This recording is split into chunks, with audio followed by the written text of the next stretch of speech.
bebeciğim? Aa evet. Bir sen bir ben düşleyip anlatalım. Birlikte ortak bir öykü yaratalım. Tamam. Önce ben başlıyorum. Bir varmış, bir yokmuş. Uzak bir diyarda cesur, güzel bir kız yaşarmış. Adı Cesur Kız'dı. Maceraya bayılırmış. Bir gün Cesur Kız bir harita bulmuş. Bu haritayla ormanda maceraya atılmış. Amacı... buldum. Amacı ormanın kalbini bulmakmış. Ha? Ormanın kalbini bulmak mı? Ormanın kalbi olur mu bebe? Abi aşk olsun. Düşünüyoruz herhalde. Gerçekten ormanın bizim gibi kalbi yoktur ama öykü bu. Düş kuruyoruz. Düşlerken her şey mümkün. He, tamam. Hadi sıra sende Pepe. Cesur Kız'ın bir de abisi varmış. Abisinin adı da Kaşif'miş. Kaşif mi? Kaşif ne demek abiş? Kaşif keşfeden demek. Yani gezip görüp yeni şeyler keşfeden kişiye kaşif denir bebe. Tamam. Kaşif ve Cesur Kız ormanın kalbini bulmak için ilerlemeye başlamışlar. Ama yollarını asla kaybetmiyorlarmış. Çünkü Kaşif'in yanında onlara yönleri gösteren bir pusula varmış.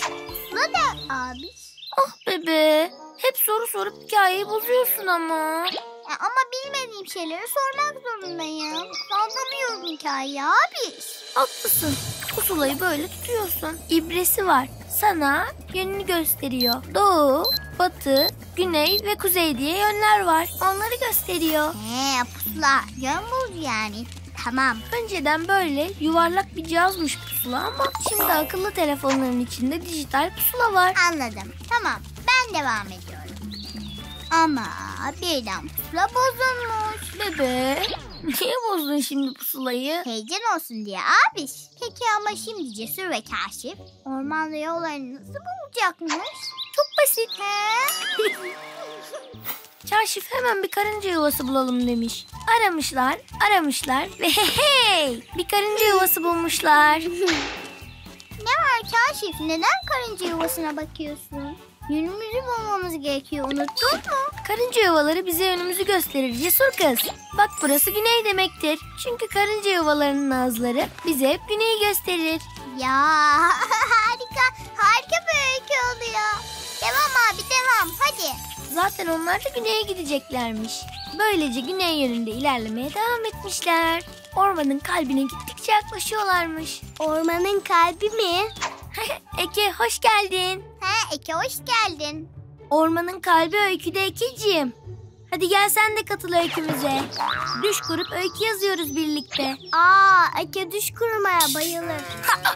Öykümüzde Cesur Kız ve Kaşif ormanda maceraya atılmış. Ormanın kalbini arıyorlarmış Ekeciğim. Hadi Eke sıra sende. Düşleri anlat bize. Maceramız da sonra ne olsun? Tamam. Sonra... Uydum. Ormanın rehberi imam istemiş. Cesur Kız ve Kaşif'e yiyecek getirmiş. Sonra uzakta yaprakların arasından ona bakan gözler görmüş. Korkunç. Kim acaba? Mamuş ne olduğunu anlamak için gözlerinin yanına yanaşmış. Yanaşmış. Bir de ne görsün? Ne görmüş? Bunlar kaplan gözüymüş. Mamuş hemen geri adım atmış. Birden dönüp koşarak kaçmış.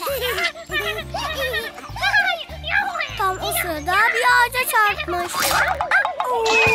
Maymuşun kafasına bir yenilizden civcik düşmüş. Ama meğerse Maymuş'un gördüğü bir kaplan değilmiş. Kaplan maskesi takıp ona şaka yapan kaptanmış. Aşk olsun sana Eke. Kaptan mıymış? Evet kaplan değil kaptanmış. Şimdi sıra sende bebe. O sırada Maymuş kaçarken ayağı bir tümseğe takılıp düşmüş. Yok bu bir tümsek değilmiş. Bu dev bir anahtarmış. Cesur Kız, Kaşif ve Kaptan hemen Maymuş'un yanına koşmuşlar. Anahtarı görünce çok şaşırmışlar. Bir anda ormanda ses duymaya başlamışlar. ses nereden geliyor? Evet, bu ses ne? Ve nereden geliyor? Ve anahtarı alıp sesin geldiği yöne doğru ilerlemişler. Gittikçe ses yükselmeye başlamış. Dıp dıp dıp dıp Ay. dıp dıp dıp dıp. Bu da ne? Ses buradan geliyormuş. Yağmur başladı. Hadi gelin şemsiyenin altına koşalım. Hadi devam edelim öyküye. Evet, nerede kalmıştık? Kahramanlarımız sesin geldiği yöne doğru ilerlemişler. Karşılarına bir sandık çıkmış. İşte bu, bulduk. Ormanın kalbi bu büyük sandığın içinde olmalı. Evet, bulduğumuz anahtar da bu sandığın olmalı. Şimdi sıra sende Pepe. Sandığın kilidini anahtarla açmışlar. O anda büyük bir ışık yayılmış sandığın içinden. Hepsi çok şaşırmış. Duyuyor musunuz ormanın kalbinin sesini? Sevgi, sevgi, sevgi diyor. Meğersem ormanın kalbi sevgiyle atarmış. Vay canına. Cesur kız, kaşif, maymuş ve kaptan sandığın kapağını kapatmışlar ve sevgiyle atan ormanın kalbinin daimi koruyucusu olmaya karar vermişler. Son. Ne oldu Ekeciğim? Ama sıra buna gelmeden öykü bitti. Sana güzel oldu ama değil mi?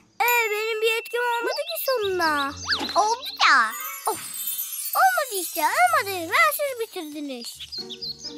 Neyin var Ekeciğim? Pepe ben bir öykü düşleyip anlatıyorduk sırayla. Ama sıra bana gelmeden öykü bitti. Sen öykünün sonunu etkilemek mi istiyordun? Ama benim bir etkim olmadı ki sonuna.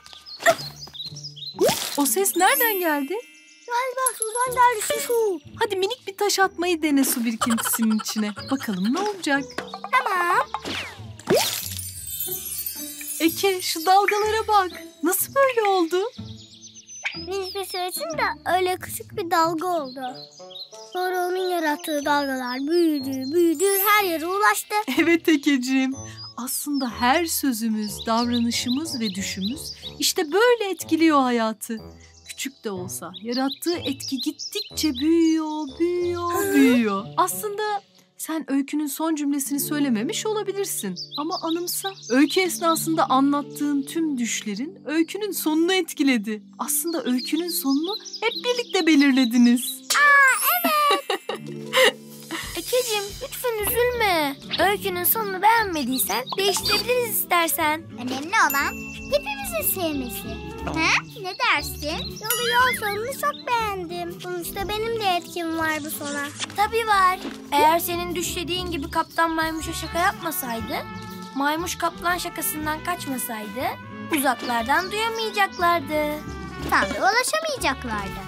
Ulaşsalar bile anahtar olmadan açamazlardı. İşte bu benim etkim. Evet.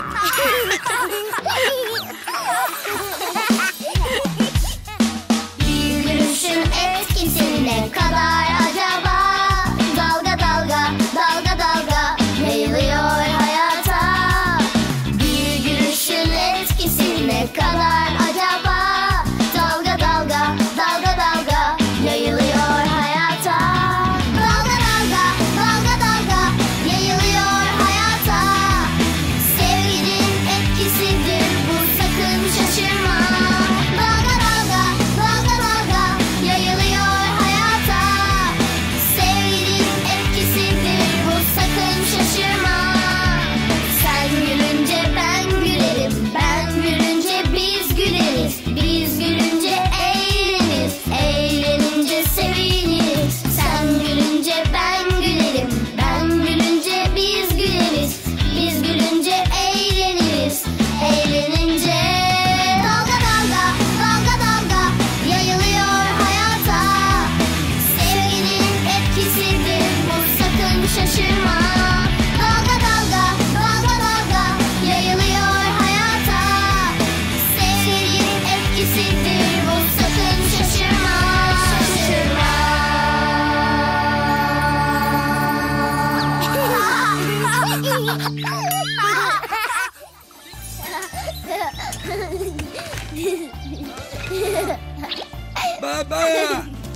Kızım neredesin? Dede ne oldu?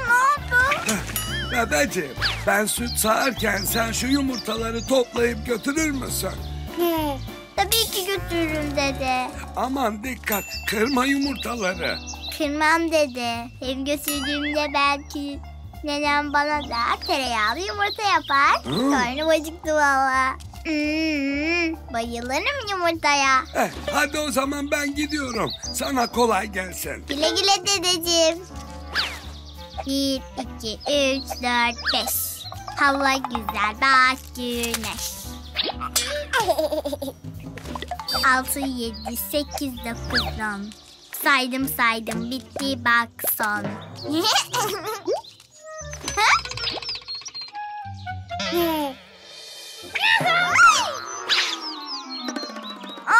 Ne yaptın maymuş? Bak yumurtayı kırdım. Dur maymuş, kırılacaklar. Demek yumurtalarını sen aldın.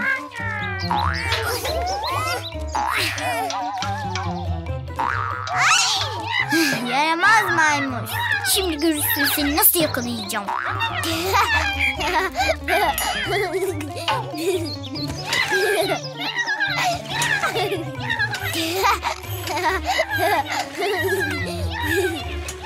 Yakaladım seni.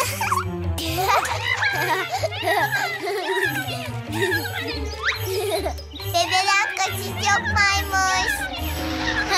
Ayrı çıkamam mı sandın?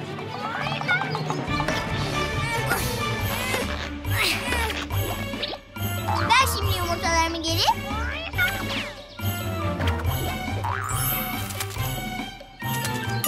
Biliyor musun maymuş? Yumurta çok sağlıklı yiyecek. Karnım çok acık. Ve ben her sabah kahvaltıda yumurta yiyorum. Şimdi de canım o kadar çok yumurta istiyor ki. Senin de canın çekti değil mi? Hadi o zaman al bir yumurtalar senin olsun. Paylaşmak da kovalamaca oynamak kadar güzel. Maymuş dur. Bana yardım etseydin keşke. Hay Allah. Nasıl ineceğim ki? Ay! Neredeyse tüm yumurtaları kıracaktım. Tırmanmak ne kolaydı. Şimdi yumurtaları kırmadan inmek çok zor. Canım merhaba. Merhaba Şuşu. Her şey yolunda mı bebe? Yolunda değilmiş gibi duruyor ama eminim bir çözüm yolu bulabilirim. Evet tatlım. Böyle sakin kaldığında eminim bir çözüm bulabilirsin. Sence buradan atlayabilir miyim Şuşu? Oldukça yüksek ama. Bence bu riski almak istemezsin. Risk almak mı? Ben bir şey almak istemiyorum ki, aşağı inmek istiyorum. Anlıyorum canım. Şöyle anlatayım. Risk almak demek, sonucundan böyle tam olarak emin olamadığımız bir konuda zarar görmeyeceğimizi düşünüp karar vermek demek. Nasıl yani? Mesela bu kadar yüksekten atlarsan zarar görebilirsin. Ama belki de hiçbir şey olmaz. Evet canım, ama ikimiz de hiçbir şey olmayacağından emin değiliz. Belki olur, belki olmaz. Belki canın yanabilir, belki yanmaz. Belki yaralanabilirsin, belki yaralanmazsın. Ama biliyoruz ki canın yanabilir, yaralanabilirsin ve sen bunu bile bile atlarsan canının yanma ve yaralanma riskini almış olursun. Yani canının yanma, yaralanma ihtimali bir risk. Şimdi bu kadar yüksekten atlarsam canım yanabilir, yaralanabilirim ve bu bir risk. Bu riski alırsam zarar görebilirim. Riski almazsam da hep burada kalamam ki. Ne yapacağım o zaman? Bebe, Abiş! ne yapıyorsun orada kardeşim? Abiş iyi ki geldin. Neneme yumurta götürmem lazım ama ağaçtan inemiyorum. Atlarsam yaralanabilirim, canım yanabilir ve yumurtalar kırılabilir. Atlama o zaman kardeşim. Burada mı kalayım böyle? Yumurtaları alırsam daha rahat inebilir misin? İnebilirim galiba. O zaman yumurtaları bana atarsan yakalayabilirim.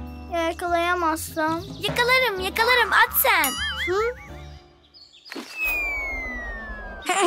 Yakaladım seni. Bir an yakalayamayacaksın diye çok korktum. Ben de öyle, düşüreceğim sandım. Ya! Böyle olmayacak bebe.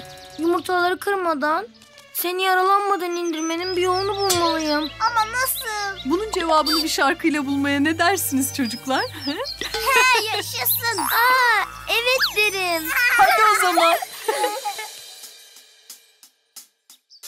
Tehlikeli mi, güvenli mi? Düşün mutlaka riskini. Tehlikeli mi, güvenli mi? Düşün mutlaka riskini. Yüksek bir ağaç dalı, sence riskli mi? Yerde duran bir çalı, sence riskli mi? Tehlikeli mi, güvenli mi? Düşün mutlaka riskini. Tehlikeli mi, güvenli mi? Düşün mutlaka riskini.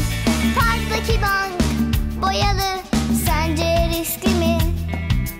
Kumanda bak arızalı, sence riskli mi? Tehlikeli mi, güvenli mi? Düşün mutlaka riskini. Tehlikeli mi, güvenli mi? Düşün mutlaka riskini.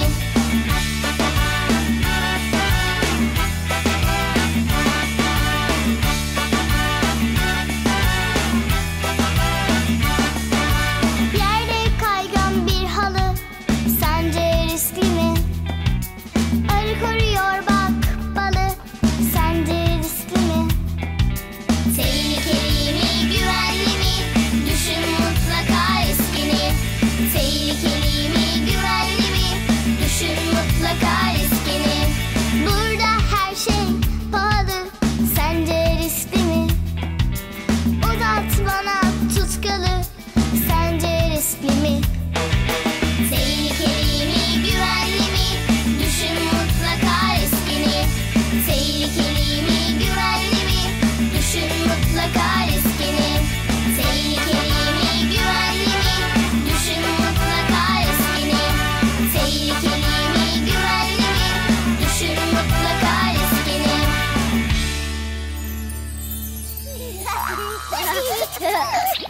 O zaman şarkıda söylediği gibi bizim bu riskleri azaltmak için önlem almamız gerek. Hem yumurtaların kırılmaması için nasıl bir önlem alabiliriz? Evet, mesela yer yumuşak olursa yumurtalar kırılmaz. Harika. Yaşa abi.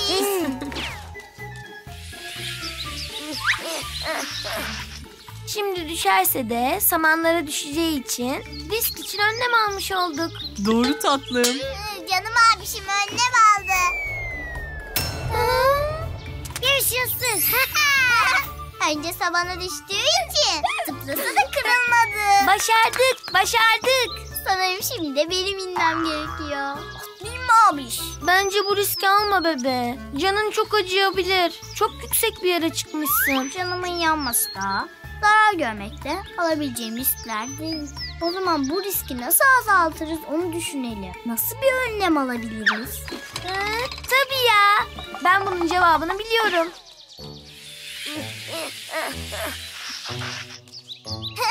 Abiş ne kadar güzel düşündün. Baba, yumurtaları götürdün mü nenene güzel kızım? Ne oldu kızım? Şey dedi. Götürmedin mi bebe? Nenem yumurta mı bekliyordu? Evet Pepe. Ben maymuş yüzünden ağaçta kalınca götüremedim. Sen de bugün amma çok risk almışsın bebe. Hayatım. Hadi geçin içeri. Yumurtalar soğumasın. Hadi gelin. Yumurtalar soğumasın mı? Yumurtaları maymuşla yollayıp bize yumurta yap demeyi kim akıl etti bakayım? Maymuş. Şey nene. Kişisel arkadaşım. Hadi gelin içeri. Hadi. Nasıl akıl ettin maymuş? Kurtardın bizim maymuş. Aferin oğlum. Canım maymuşum. Maymuş ona yesin diye verdiğim yumurtaları neneme götürüp ben geç kaldım diye bana nenemin kızma riskini yok etmiş. Yani kızmasın diye önlem almış. Aferin sana maymuş.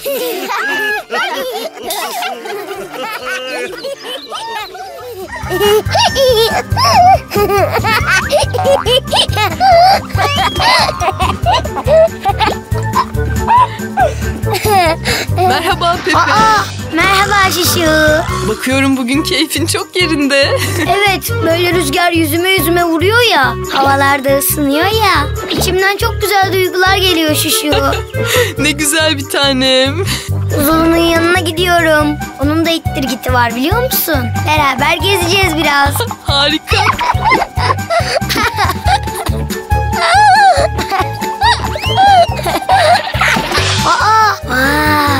Gördün mü Şuşu? Evet canım. Burası kimin evi acaba? Bilmiyorum Pepe. Çok güzel görünüyor. Baksana içinde park bile var. Belki Zulu biliyordur kimin olduğunu. Ilgaz Anadolu'nun sen yüce bir dağısın. Ilgaz Anadolu'nun sen yüce bir dağısın. Baharla yeryüzünde o cennetin bağısın. Baharla yeryüzünde o cennetin bağısın. Alçın kayalıkları göklere yükseliyor. Ne oldu Pepe? Sanki biri ağlıyor. Evet. Orada biri var Şuşu. Ne ağlıyor acaba? Sormak ister misin? Ama hiç tanımıyorum ki. Tanış o zaman canım. Tabii sen bilirsin Pepe. Merhaba. Benim adım Pepe. Senin adın ne? Benim adım da Zeze.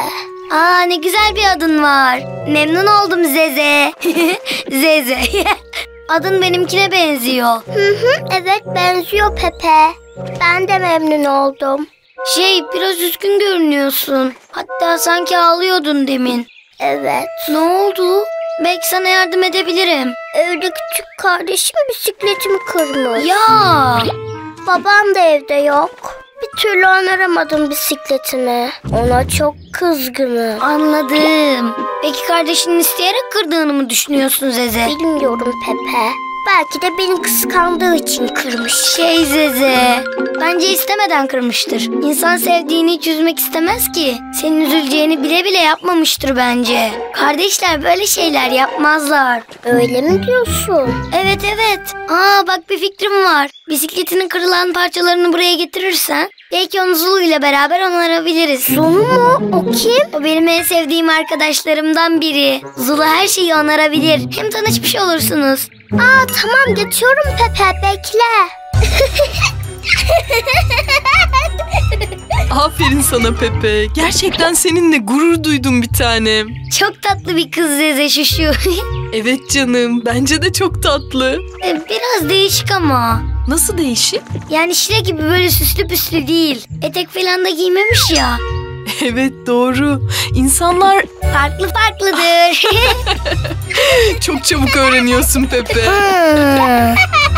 Getirdim Pepe. Bayağı kırılmış. Kardeşime bisikletimi isteyerek kırdın mı diye sordum. İstemeden kırmış. Haklıymışsın Pepe. Ne güzel. Hadi gidelim. Zulu. Güzel arkadaşım merhaba.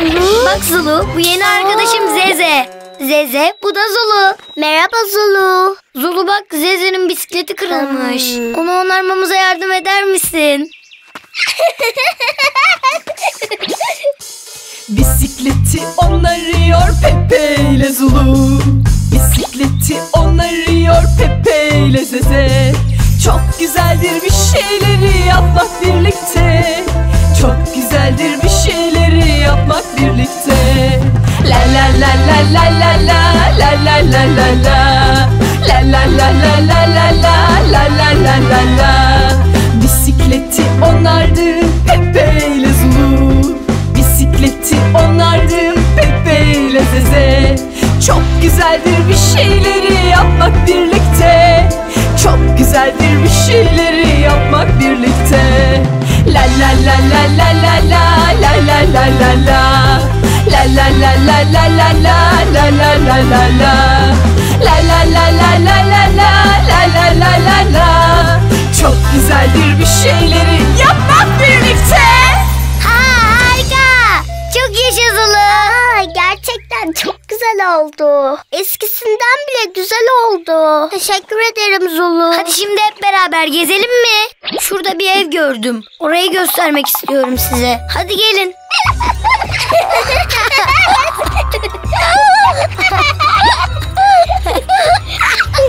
Aa, bakın ne kadar büyük bir ev. Orası ev değil ki Pepe. Ev değil mi? Ne peki? Orası okul. Okul mu? Evet. Çok güzel bir okulmuş. Benim eve gitmem lazım Pepe. Bisikleti ben de mi göstereceğim? Tamam Zeze. Hoşçakalın. Güle güle Zeze. Zulu ne güzel bir okul değil mi? Keşke ben de artık okula gitsem. Gidebilirsin Pepe. Gerçekten mi? Evet, tabii ki. Ay acaba nasıl insanlar var okulda? Yani neler yapılıyor, kimler var bilmiyorum ya. Sorun değil, gidince öğrenirsin. Annenle gidip okulun nasıl bir yer olduğunu da yakından görebilirsin. Ay çok heyecanlandım şimdi. Zulu ben hemen annemin yanına gitmek istiyorum. Görüşürüz. Anne! Anne!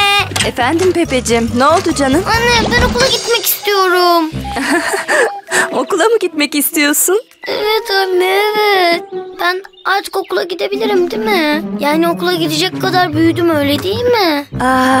Canım, evet anaokuluna gidebilirsin. Niye gitmiyorum o zaman? Hadi anne hadi okulu gördüm çok güzel bir yer. Gitmek görmek yeni arkadaşlarla tanışmak istiyorum. Dur, sakin ol canım. Lütfen anne lütfen hadi ne olur ne olur. Hemen gidelim hadi şimdi ne olur. Ne oldu anne? Pepe nereye gitmek istiyor? Okula gitmek istiyor bebeciğim. Okula mı? Pepe o kadar büyüdü mü? Pepeciğim, sakin ol. Gel yanıma biraz. Okula gitmek istiyorum. Tamam. Onu babanla kendi aramızda bir konuşalım. Okula gitmeni ben de çok isterim. Ama öyle aklımıza düştüğü anda okula gidilmez ki. Yani hemen şimdi gidemeyiz. Ya Sabretmeyi öğrenmemiz gerekiyor. sabretmek ne demek anne? Olmasını istediğimiz şey gerçekleşene kadar üzülmeden beklemek demek Pepe. Tamam. Ben de okula gidebilir miyim anne? Biraz daha büyüyünce elbette sen de okula gideceksin bebeciğim. Peki okul nasıl bir yer anne? Anlatsana. Okula gitmek için bu kadar heyecan duyman ne kadar güzel Pepe. Okul senin gibi birçok çocuğun geldiği, bir öğretmenin olduğu, bazı kuralların olduğu çok özel, çok güzel bir yerdir Pepe. O öğretmen nasıl biri anne? Öğretmen okuldaki çocuklara çok güzel oyunlar oynatan, oyun oynatırken de harika yeni bilgiler öğreten biridir bebe. Ay ben okula gitmeyi çok istiyorum anne. Daha da heyecanlandım. İçime sığmıyor. Yeni bilgiler öğrenmek çok eğlenceli olmalı. Evet, kesinlikle öyle tatlım. Akşam baban gelince okula ne zaman gidebileceğini kararlaştırırız Pepeciğim.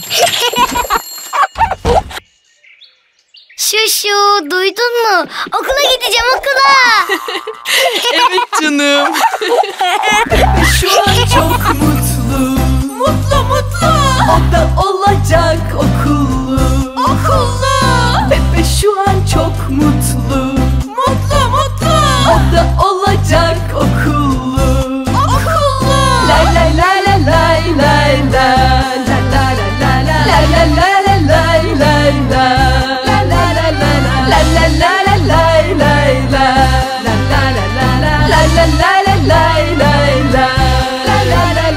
Pepe şu an çok mutlu. O da olacak okullu. Pepe şu an çok mutlu. O da olacak okullu. La la la la la la la. La la la la la la la la la. La la la la la la la la. La la la la la la.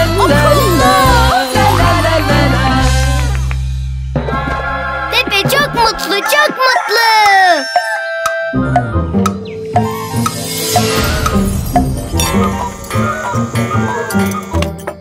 Ay babam ne zaman gitsin diyecek acaba bebe? Bilmem ki. Ay anne konuştun mu babamla? Konuştum tatlım. Üzerini değiştirip geliyor şimdi. Ne olur söyle, ne olur söyle. Ne dedi? Yarın gidip kayıt yaptırabilirsiniz okula dedi. Yaşasın. Çok yaşa baba, çok yaşa. Okula başlıyorum.